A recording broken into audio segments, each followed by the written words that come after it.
information. So any device that I can accept data, I can process it, and it can store it, and it can retrieve it. It's form of a computer. So we can say that our brain, though our brain is not an electronic device, it's a natural thing. So its computer is built in form of the human brain that accepts information, that store the information, that process the information and retrieve it. So those who design computers, they were looking at the existence of the human brain in order for them to do that. Now, what is the functions of computer? Computer is made up of what's supposed to be a component of computer, not function, sorry. Component.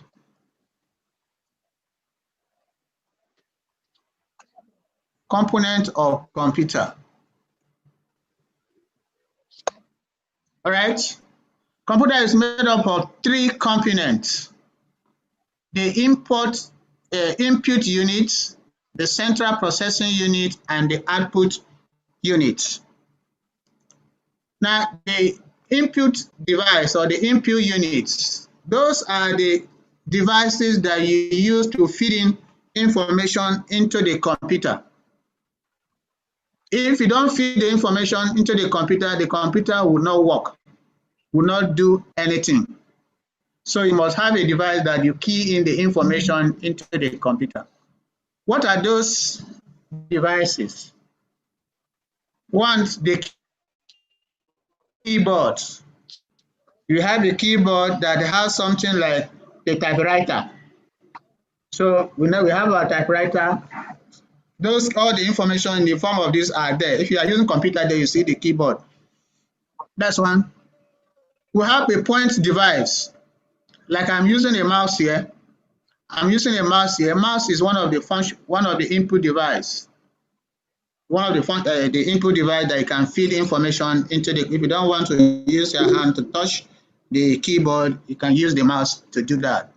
We have also the trackboard. You can use that. You have a touchpad. Like what I'm using here, we have a touchpad that is there.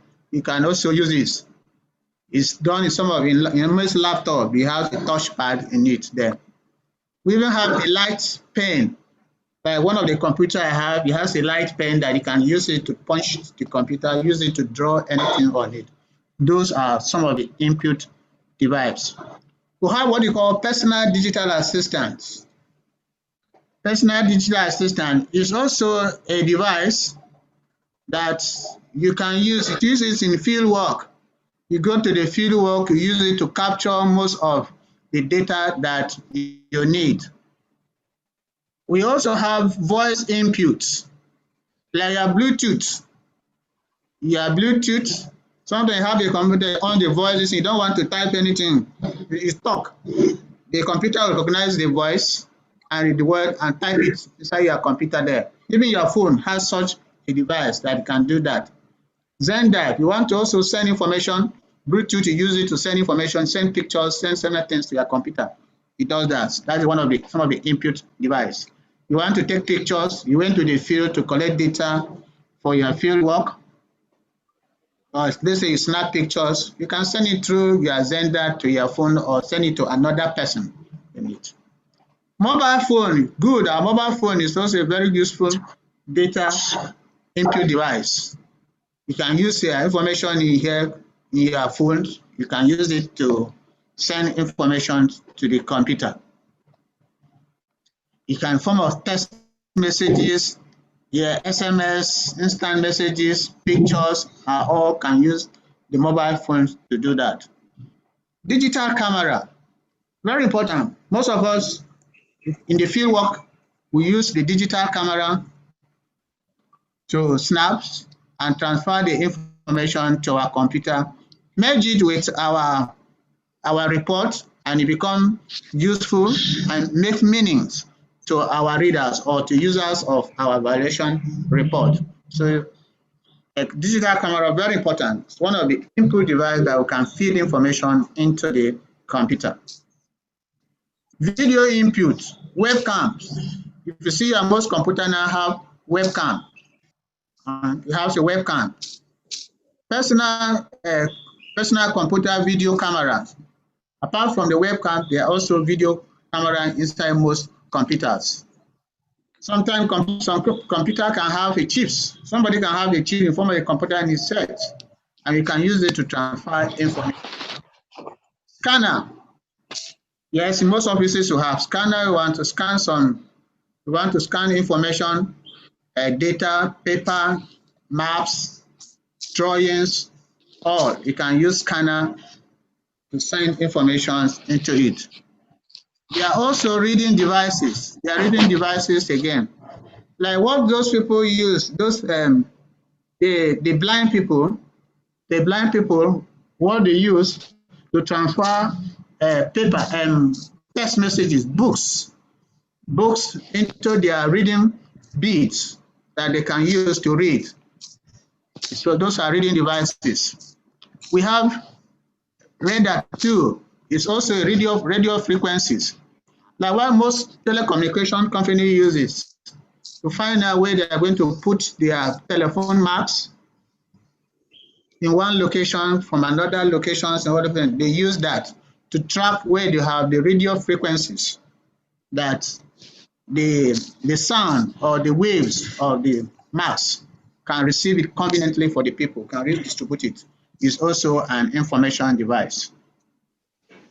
We also have users devices like shopkeepers.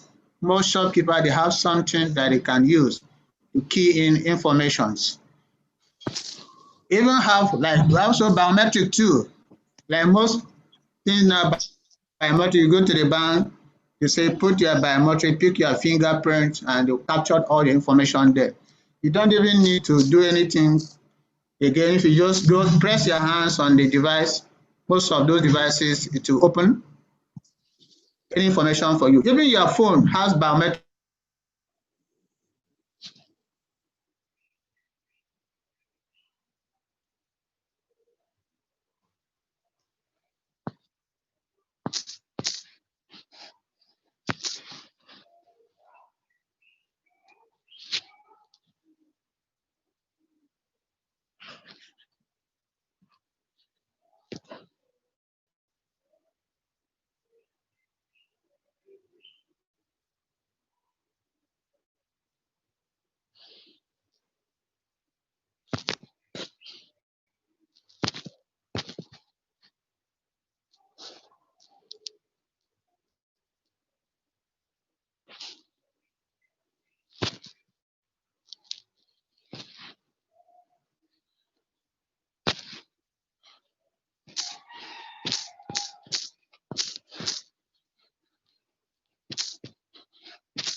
Hello, sir. Something is wrong here.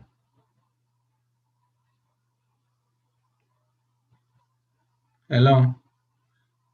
There is no audio.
Hello? Hello? Hello? Welcome back, sir.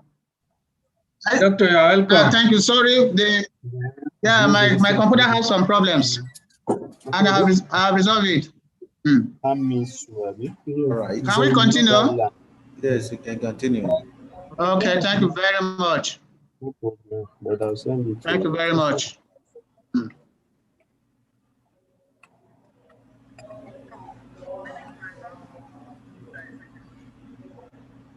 Like we were discussing input device to the computer. Are you seeing the screen? Yes, sir. Are you seeing the screen? Are you seeing it? Yeah. We Okay, are seeing okay. it. Okay, we have finished. That's what's supposed to be there is a component of computer, not functions of computer. So we have finished with the input device. Those devices that you can use to feed in information into the computer whenever you perform your duty, your work. The next one is the output device. Can you see it? Hello? Hello? No. Please We can only- continue, sir. Okay. we can only- Okay, the output device. These are devices that receive information back from the computer after processing. The output device has in three forms: in form of a text document that you can print, like letter and report. We have multimedia, video, graphic text. And we have graphs specifically, pictures, charts, and graphs. Example of an output device include your printer, your speaker, your plotter, your podder, the USB, and monitor, which you see on your in your computer. Then another component of the computer is the central processing unit, the CPU. The CPU is the heart of the computer. It's the one that performs the real functions of the computer. It has several functions that it performs, the central processing unit. One day, it performs three components: arithmetic, logic and logic unit. It has the control unit and the primary storage. So the central processing unit performs three major functions, which have the arithmetic and logic units. It has the control units and the primary storage. Then look at the functions of the CPU in details now. Now I say it performs the arithmetic operations, such as the plus, that is the addition, the subtraction, the division, the exponentials, that is raised to the power, then multiplications and sum. All the arithmetic calculation that we perform is being carried out in the central processing unit. The logic unit, the logic operation, perform logic operation. For example, if you say A is equals to 10, go to C, that is, use it in writing program. You say less A in sign of dollar should be equals to 20. Or if you say we want to program how you calculate the results, if you want to calculate results, you said, okay, if somebody scored 39, which is less than 40, the person should score F. If the person scores 70, which is greater than 60, we should give the person A. This type of logic operation is performed in the central processing unit.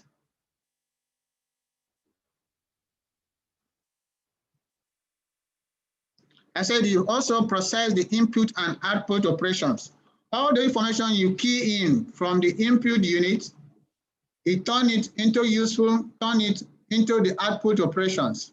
Like when you type and you say print, it prints. That is performed in the central processing unit. Then we have the internal movement within the central processing unit. Say copy file to USB is carrying out the central processing unit. In copy file into diskette, into CD-ROMs, and all they perform in that place. The central processing unit also manipulates data in the form of binary form. In the binary form. Binary form, we discussed that one. Binary form is the binary system that recognizes only two figures, 0 and 1. And so a computer is programmed into this 0 and 1. So it carries out two functions. You either move left or right. Your cursor either move left or right, or up and down. You either off the computer or you off or you on computer. That's why I say the computer is built in form of human beings. You see, every part of human beings are in the binary form. Even though you see the head there is divided into two. You have two hands. All part of your body has two chambers. Even the heart has two chambers. So computer is built in the form of human being to do things like a human being can do. And that's why it does things in the binary form. We are going to discuss binary form in detail subsequently. The next slide. He also, are you with me? Hello? Hello? Hi. Are you with me? Hi, sir. Yes, sir. With me, isn't We are with you. We are with you. Go on. Go on. Okay. Now, I said he performed jump operations. For example, you say, go to page this. So you want to do something, you say, oh, go to page D, it will go. You say, find this. If you type anything in document form, I say, you click Control F. That is fine. And you type, find this word for me, it takes you to that place. What does this is the central processing unit. You say, search. Hello, sir. Say, Hello, search. sir. Hello? Hello, sir. Yes. Just so you know, your screen is not being shared. We can't see your screen. You can see my screen. The others are seeing you're not sharing. I can't see. Likewise, me, I can't see your screen, sir. I can't see your I cannot see your screen. I can't see your screen. I can only see your face, not your screen, sir. Okay. Can you see it now? Yes. Yes. Yes. Okay. Thank you. Okay. I hope you are jotting down. Hello. Yes, sir. We are jotting down. We are with you. Yeah, better jot down because not all what we are discussing here that is found in your self-study form. Okay. Not all are found there, so you have to jot down. I said, what are we? It perform jump functions, jump operations. I say, go to example, you go to, you find, you search. Also, it carry out networking operations. For example, this form the concept of computer, or what we call internet, the World Wide Web. The www, you see, they say www, that means the World Wide Web, or the intranet. There are difference between internet and intranet. Internet is to the whole world. It's a program that is written to the whole world that everybody can see and interact with. But intranet is only within an organization. Not everybody have access to it. So it is customized to a specific organization, a specific function they operate. Even in your own firm, you can have intranet, which is only your organization that can have an access to it. So these are the functions of the central processing unit.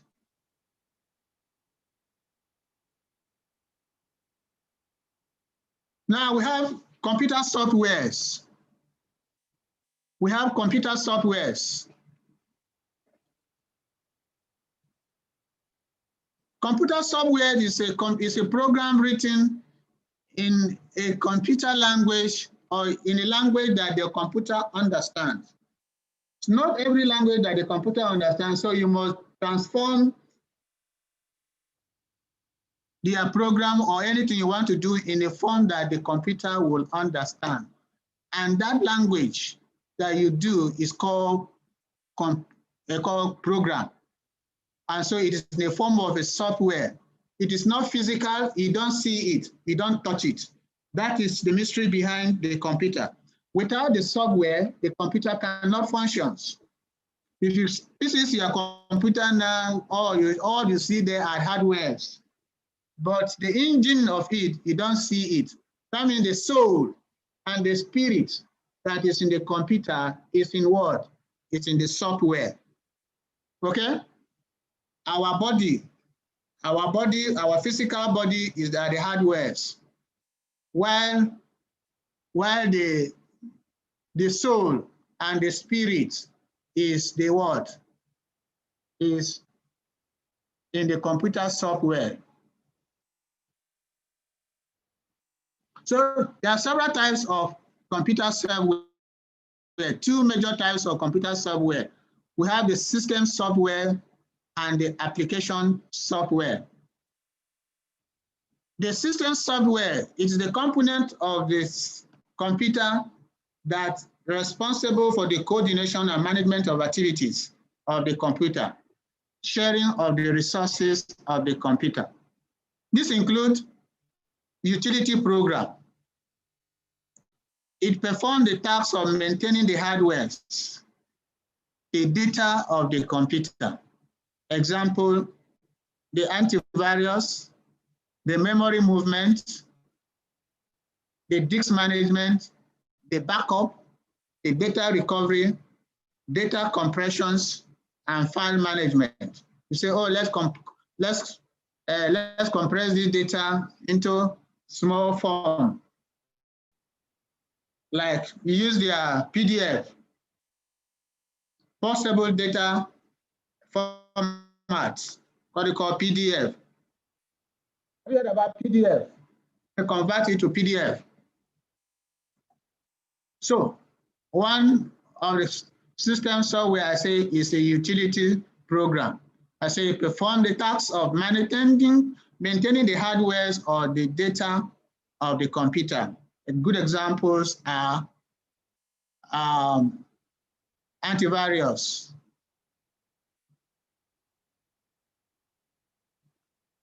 Are you with me?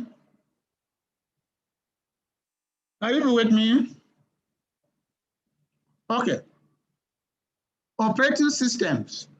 Another operating system is it is the foundations of the computer system. It starts running as soon as the computer is turned on. So the major purpose of an operating system is to control both the software and the hardware so that the system can behave as we determine it to be. A computer can do anything. The computer cannot do anything without the operating system. It is designed to control the operations of the hardware in order to facilitate the executions of the application programs. So every computer you buy, every computer, it has operating systems. Like for earlier, we have here some say, oh, Windows Vista. We hear Windows 98. Windows 98 was the window that Bill Gates first of all introduced that has revolutionized the computer industry in the whole world so that every individual now can have an access to. That one came out in 1995. That is what you call Windows 98. There was another version, Windows 98, Windows 95, Windows 98, Windows 27, Windows 203, 27. We now have Windows 10. So most of your computer, the one you're having there, if you check the operating system here, either Windows 2007 or Windows 10. So that's about the software. We will discuss the application software subsequently. That is what concerns us. Now, listen and be very careful. Now, what are the merit and demerit of using computer as an estate surveillance and valuers?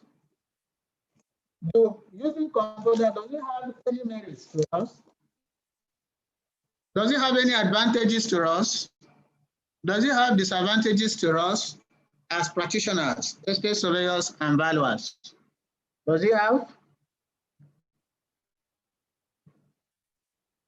One, yes, it has. One, speed. Computer has the advantages of performing its functions with the high speed. It can process over 10,000 or 1,000 or 1 million bytes or 1 million things within a second. It can do that. So, and that's why everybody, oh, I'm doing something, we are doing calculations. The calculation you want to add so many things. within some few seconds you add it, computer will give you the answer. So it had the speed of performing this device quickly. 2, accuracy. Computer produce accurate and correct answers to any given problems. If you say 10 times 200,000 or 10 times this figure, computer can calculate it without not making any mistake. So it has accuracy. Simply, we say that computer does not make mistakes like human beings, because what you feed into the computer, it is what is going to produce or generate for you. Sometimes in computer language, they say garbage in, garbage out. Because what you feed into the computer that is going to give you, so the accuracy is there. Now, 3, computer is very reliable. Very, very reliable. Once the computer is properly kept with electricity in it, with everything, anytime you call upon it, it gives you what you want. It will never complain that it is tired, like human being. The only thing that makes it tired, there is power outage or there is a faulty things in it. Like my own computer went off, and my own computer went off subsequently. That's when the computer will be accurate. Will complain, say that, oh, I am tired. If you see every day you click in on the computer in internet, we are searching information from one form to another, you will see that the information is there available. That thing, your website that you are going to collect information from, the computer that is there, you collect it from there, is always available for you anytime. It's not shut down in any form. That shows you the reliability of computer. It doesn't tire. It works all day round. It is volatile. Simple language, you can say it is volatile. It can withstand any harsh weather. 4, computer have memory like that of human beings. You have memory like that of human beings, that it can store information, that it can process information, that you can retrieve the information from it at any time you need it. That is going to perform in the central processing unit. So it has the ability like a human being. Another one is that computer, unlike human being, does not think. Okay, that's the difference between computer and human being. It doesn't think like human being think. But early before, people were convincing us that the computer thinks, or that some people make a mistake. They say it's the computer that makes the mistake. Computer doesn't make mistakes. It's what we feed into the computer that gives you the answers. Computer doesn't make mistakes, and it does not what? It doesn't think.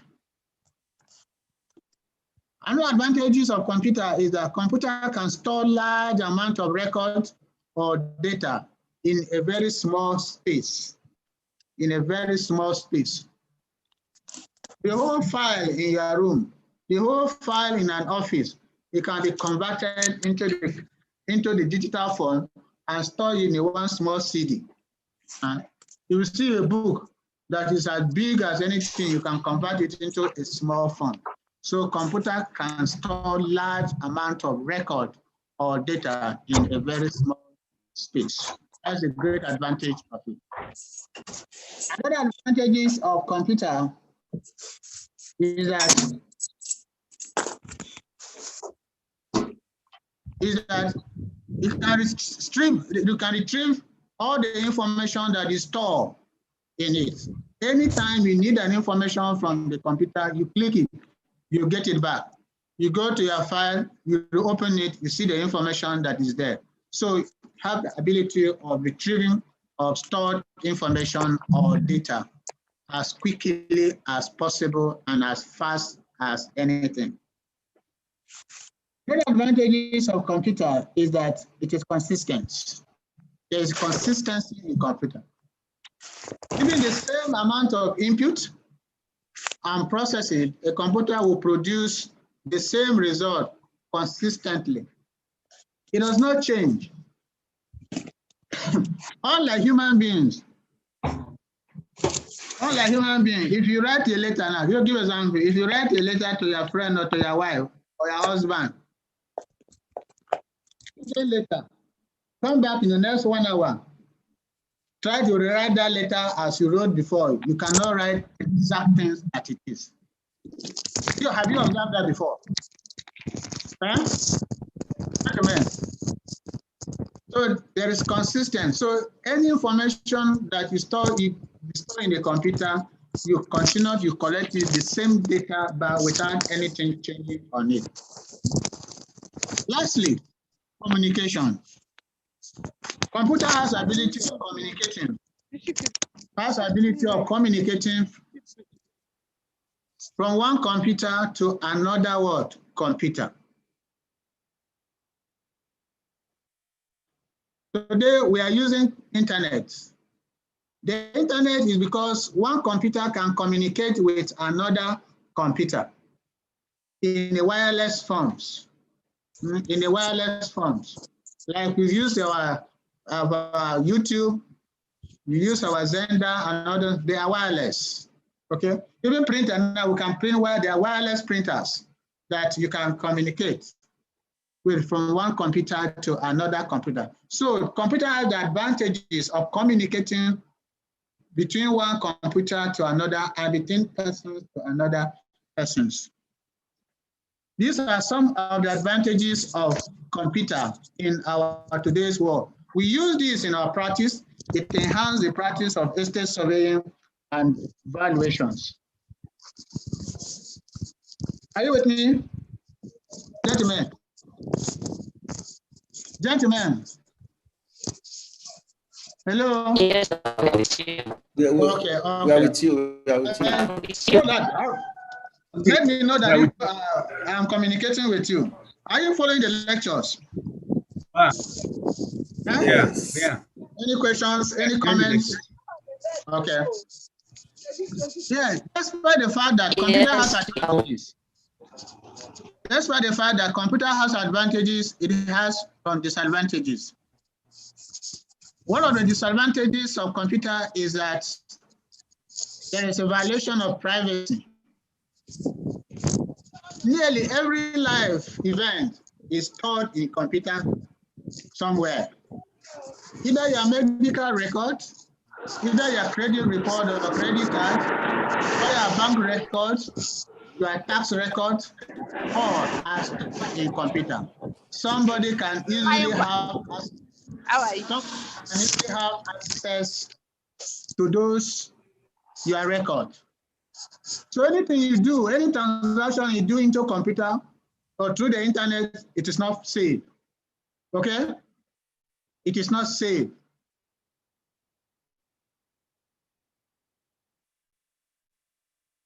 So somebody can have access to it. That is why somebody can hack. You see all these Yahoo boys, every day you stay in computer. And what are they doing for? It will hack into somebody's computer because the computer is volatile. So everybody can have access to it. 2, the impact on labor force. It has a tremendous impact on labor force. A job that 10,000 people can do, one or 2 or 3% can perform that task. So it keeps so many people out of jobs. Okay? Some skilled workers who can perform certain things that they can do, computer have taken over it, and so they don't need their services any longer. Computer will perform it. If you go to the bank now, the time when I was working with the bank, we were young men, they employ some of us, we were ledger keepers. You have 3 or 4 ledgers that you keep. But now, you go to the banking hall, you always see 3 or 4 persons there performing the job. We were out about 30 in a branch.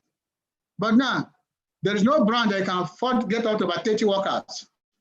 Again, 5 persons can operate the banking systems. That has sent many people out of jobs. because of computer can perform the job of so many persons. Impact on environment. When computers are discarded in landfills, they release some toxic materials and potentially dangerous things to the land, so like lead, like mercury, like flames and other things. It pollutes the environment. This is what they call electronic waste. You see, most of our merchants will go to overseas and buy all the second-handed computer that the white man has used and discarded and flooded in the whole market. Some of them do not even buy it. The one that they throw in the dustbin, they go as scavengers and collect it because they do not want those things to pollute the environment, because it leads some mercuries, it leads some lead and other harmful substances to the environment. And so they want to discard it. And that's why they put it in the dustbin. Our people will go there, do scavenging and collect it and come and sell to us. Okay. So it pollutes the environment, seriously. So there's a way people are looking at how to dispose electronic waste. Because most of the component of the computer does not decay. It doesn't decay. It remains there for life, for millions of years. Impact on health risks. Prolonged and improper uses of computer can lead to injury. Either your hands, you see your hands, like now, most of my hands by my right hand have been paining me because of computer. Every time I am on the computer using the right hand, I'm having some strain in it. I use glasses now because of computer. Because during the time we were using desktops, the radiations from it, all it affects our eyes, and we now use this. Those of us who work in offices, in the bank and other things, we have problem with the eyes. But I see a farmer who in the village, he doesn't use the eye the way he uses it. We don't use glasses. You see, I see one of your colleagues now, I'm seeing him here, he uses glasses like me. Bashiru Shaudu.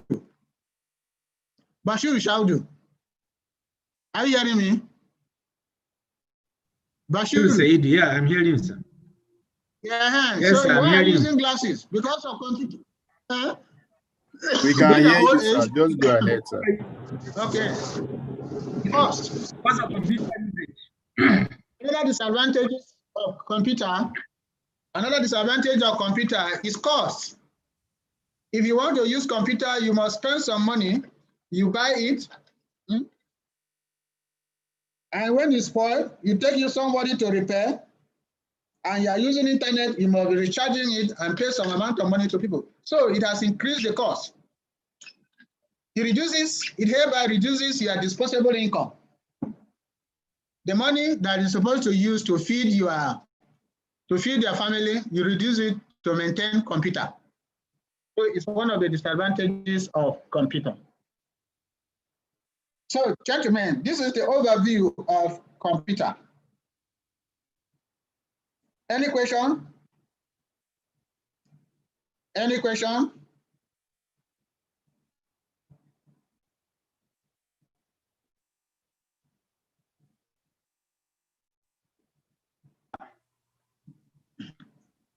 Yes, sir. I'm through with disadvantages now. Are you through with it? Yeah. Is Okay. there any question? Yes. Have question, Have a question? Go ahead. Have question. Yeah. So we'll be Go glad ahead. if you can put this slide. Sir, we'll appreciate if you can release this slide, sir. Plus. To you? How do I release it? These slides. Yes, sir. How do I release it? How do I release it? You can we can make print. We can print them, sir. Go and read your this now. Go and read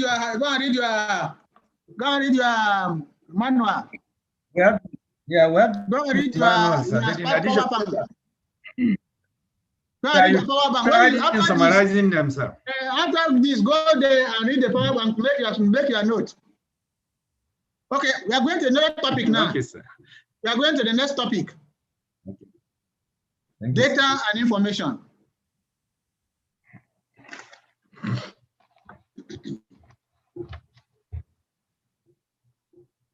Data and now, as surveyor, there's a distinction between data and information. Okay? Data are groups of non-random symbols. Either can be name, age, and sex, value. These are called what? Data. Could represent events and things that have taken place. Data, it is a basic fact that has not undergone any form of processing. The computer processes data into information. So the thing that you feed into computer is called what? Data, okay? And not information. If you go to the field as a surveyor and ask you to go and value a property, what do you collect? You collect data, isn't it? Not information. They say you collect, you measure the building size, isn't it? You measure the building size, you measure the land size, you snap the photograph of the house, you take the look at the windows, the doors, and all forms of this. That thing you collect is called what? Data, not information. Get me? Because it has not undergone any processing. Those random symbols, those figures, those values, those length, breadth, and things that you collect are called data. Information are finished product of data. It is the processed data which have been used or which can be used in decision making. Information tries to convey meanings to its useful form or to the end users. Data does not convey information to the users until the data is being processed into information that it can be useful. For example, your valuation report, or what you call your value, which you communicate to your clients. Oh, this building, which you have collected information on the size of the land, on the rent, on the land areas, on the structural components of the building, and you process them, you do your evaluation, and you have a figure. It is that figure that is now your information, which you communicate to your client for decision making.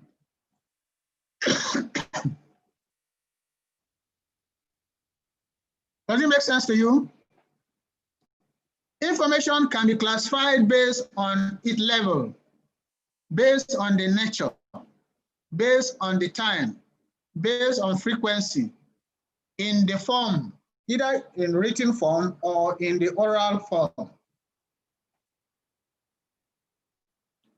Now, what then are the characteristics of data and information? Information and data are key things which the surveyors work with.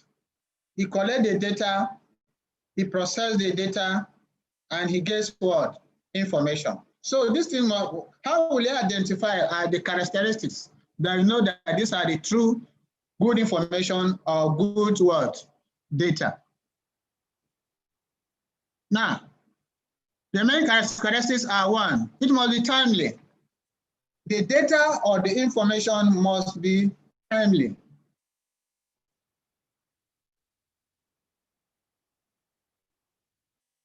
The data yesterday and today are not the same.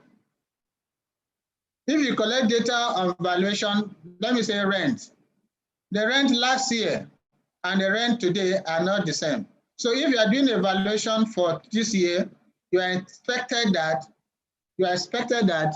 the rent that you are going to collect must be of a recent.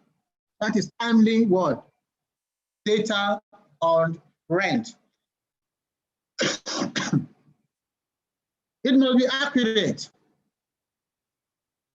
Accurate data, accurate information convey the right meanings to the client. If you are asked to collect data on the size of the land and you measure the land inaccurately, you are giving false information.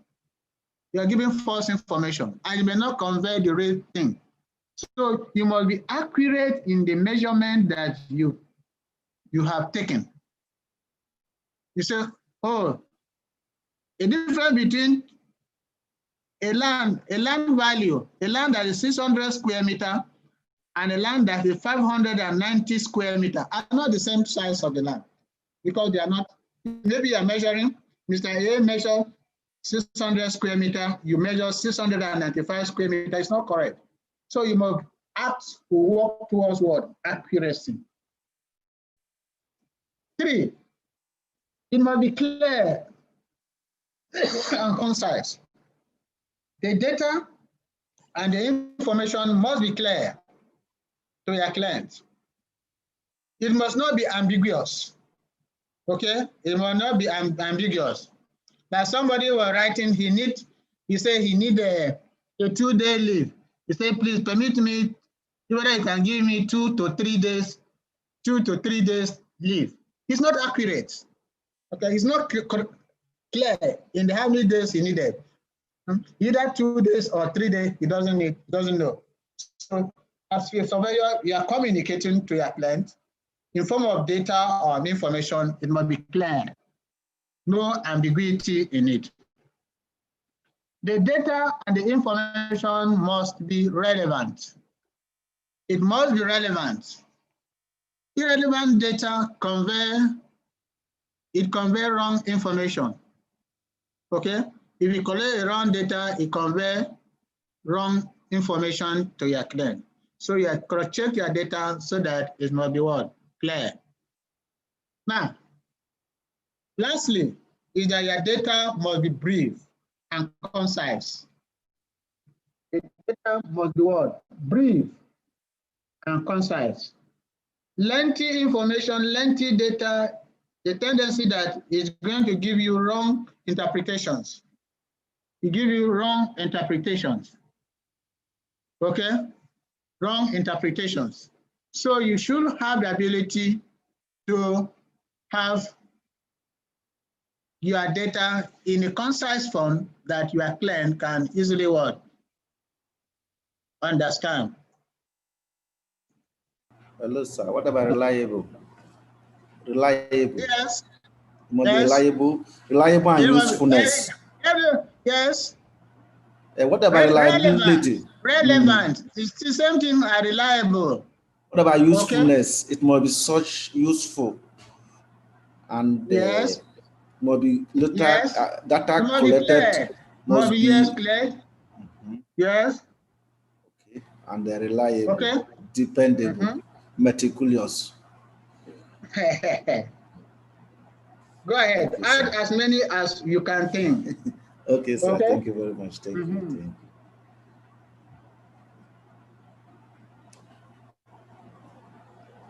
Thank you.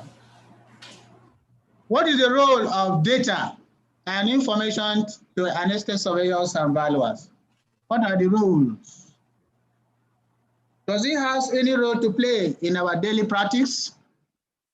Yes, it has. 1, it can serve a reduction of uncertainty. Okay? It serves as a reduction of uncertainty. They say tomorrow is pregnant. The future is pregnant. The next minute is pregnant. So you don't know exactly what the next things will be. Unforeseen circumstances. So when you have data and have information, you can ability to use it to predict in order to prevent yourself from this uncertainty. Because perfection is not easily attainable. But when you have information, you have the data, you can be nearer to what? State of imperfection. If you hear that, oh, somebody, there is going to be a flooding in an area, like the meteorological organization will say, oh, these people here, this area is going to be subjected to flooding. You have got the information, isn't it? And so you plan towards it in order to avoid you from taking the flooding unaware. How did the meteorological agency know that there's going to be flooding? They have collected data and they have collected several data and analyzed it and see that the trend of the rainfall within this period of time is going to be high. And so you kick against it. You have to prepare against it. It asks an aid to control, to measure of control. It asks an aid to measure of control. Control are established to measure accuracy of activities. You say those of us who do elementary sciences, you see that for you to do an experiment, there is already a control. You do your experiment to check whether this what you have done agree with the control that has been what? Established.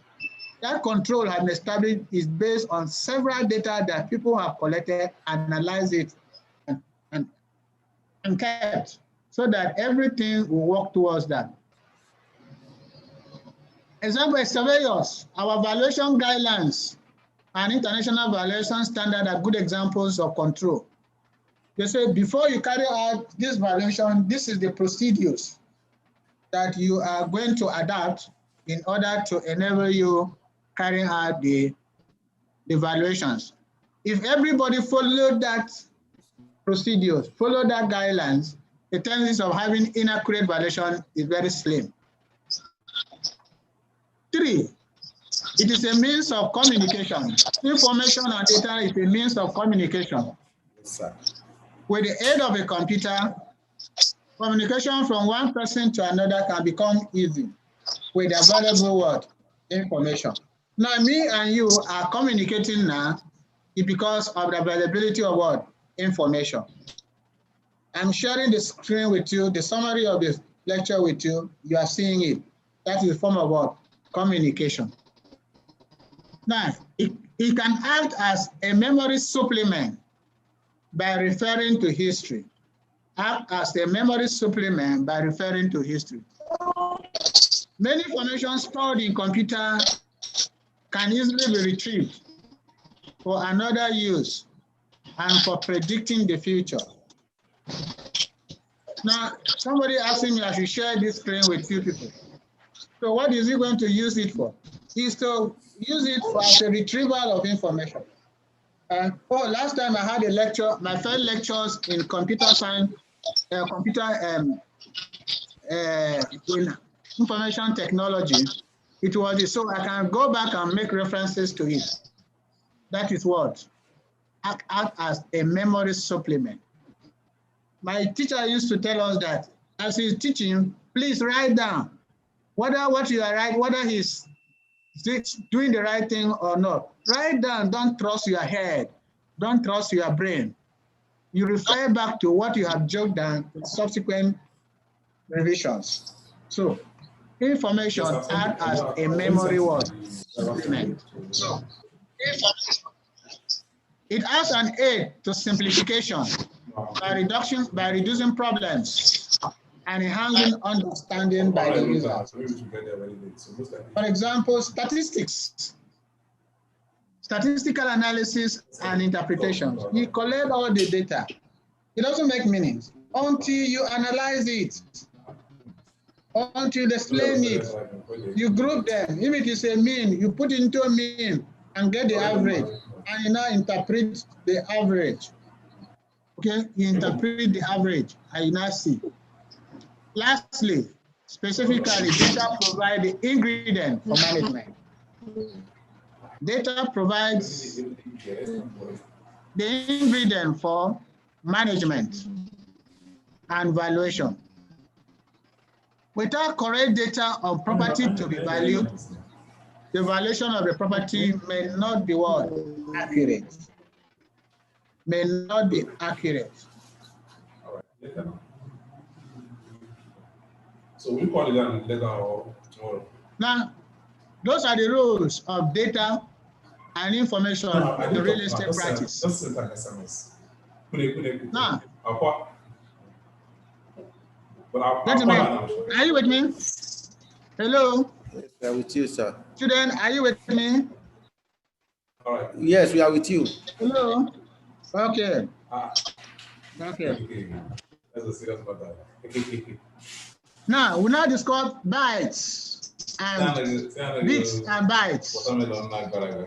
Bits and bytes. Bits and bytes are the starting point of the computer world. At the starting point of the computer world. Let me call her. RAM, you say the random access memory, hard disk capacities are measured in byte as file size. Are measured in byte as file size. Now, computer operate using two binary system, also known as binary numbers. Binary numbers have only two possible values, 0 and 1. So that any data inputted into a computer, it will break down into 0 and 1. Into 0 and 1. Therefore, before processing them, supposing you are typing your name in computer, that your name has to be converted into 0 and 1 before a computer can recognize it. Bits are rarely seen alone. Bits are usually bundled into 8 bits. I wrote your name.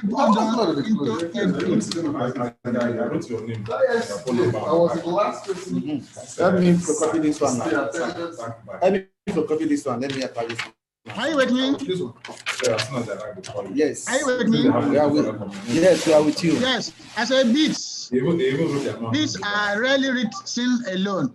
They are usually bundled into 8-bit collections. Strings of that means that the space that the computer used there into 8 equals to 1 byte. They are seen as 8 collections. These 8 collections are called bytes. So when you're talking about a lot of bytes, you are getting into what prefix, like kilobytes, megabytes, gigabytes. These are measures of the space in the memory of a computer. You need hard disks. Yeah. So when I say the file size is kilobytes. It's 10 kilobytes. That means it has 10,000 bytes.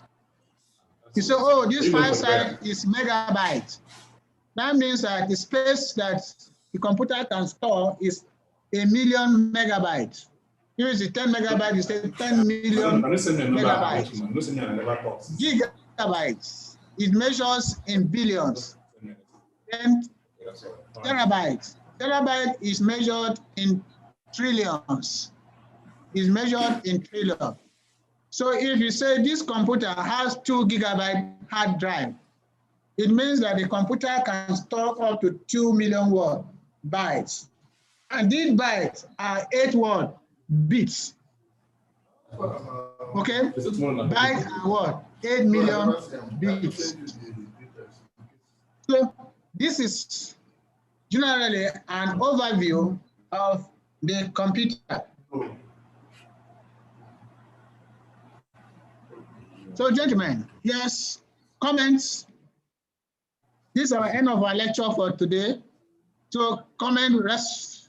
Let me get your comments.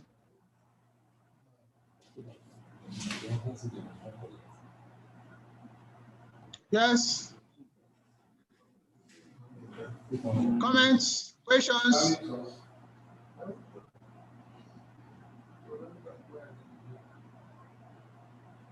Can I clean the screen? Can I take out the screen? Okay, I need your comments. They don't do themselves. They don't do. Supposed to be May 29. They can't shift that. So what are they celebrating tomorrow?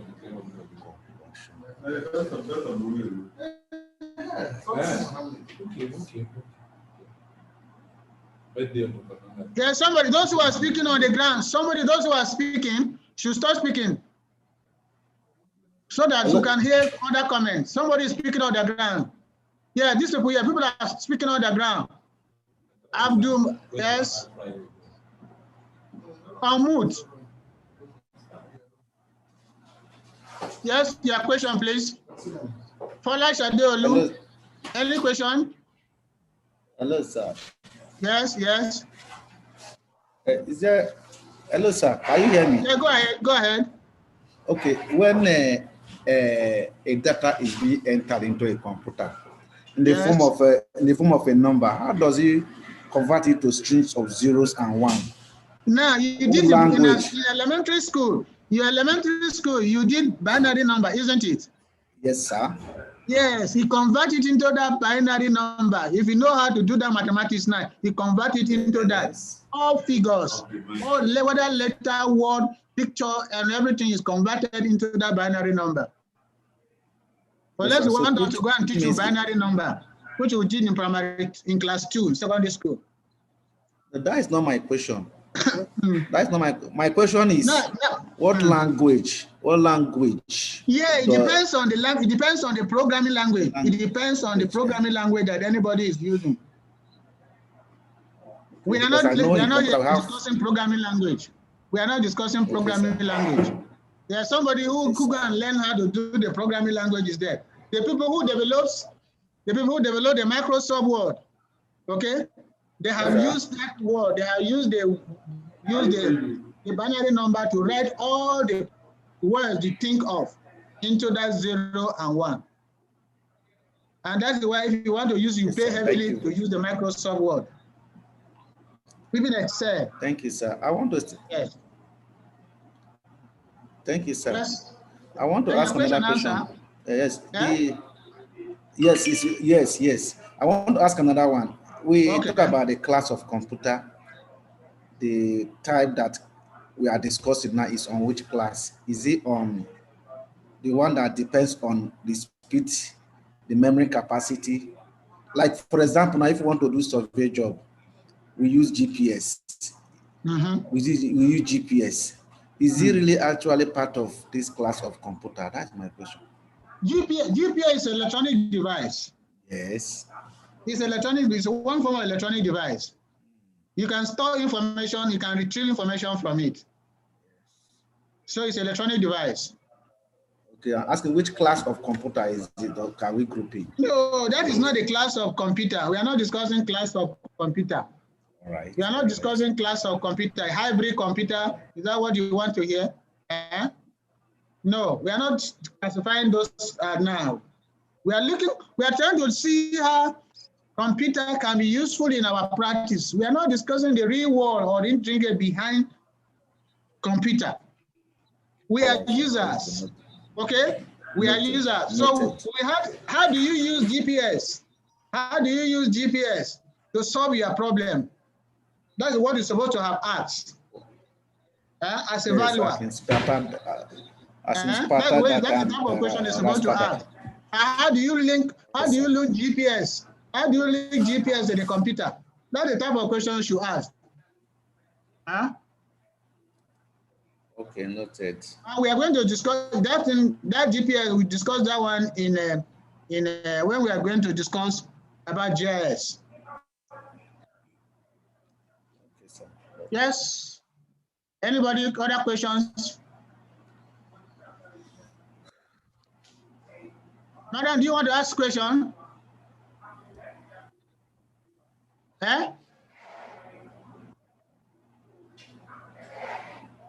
Any questions, any comments?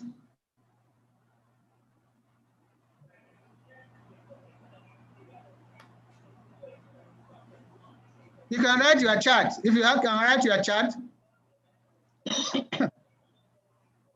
The more you ask questions, then you have more explanation.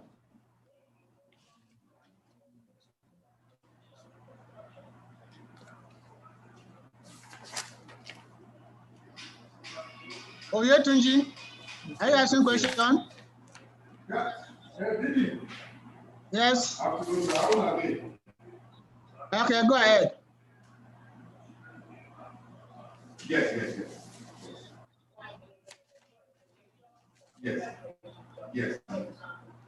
Yeah, go ahead now.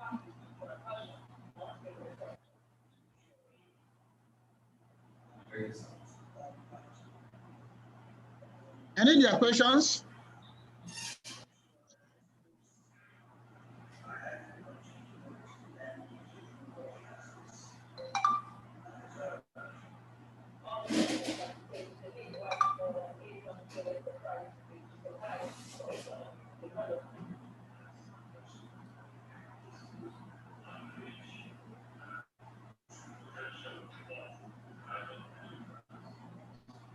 So can we close the lecture? Can we close the lecture?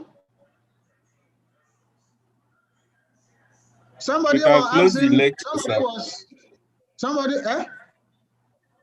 We can close. Okay, somebody was asking that the course code is 306. Excuse me, sir. Yes. Sir, please, I want to ask a question. Go ahead. I want to know how you upload the screen. How upload it? Are you teaching us? I went to share. Okay. Okay, the file will be open while you share it. No, the file will never open.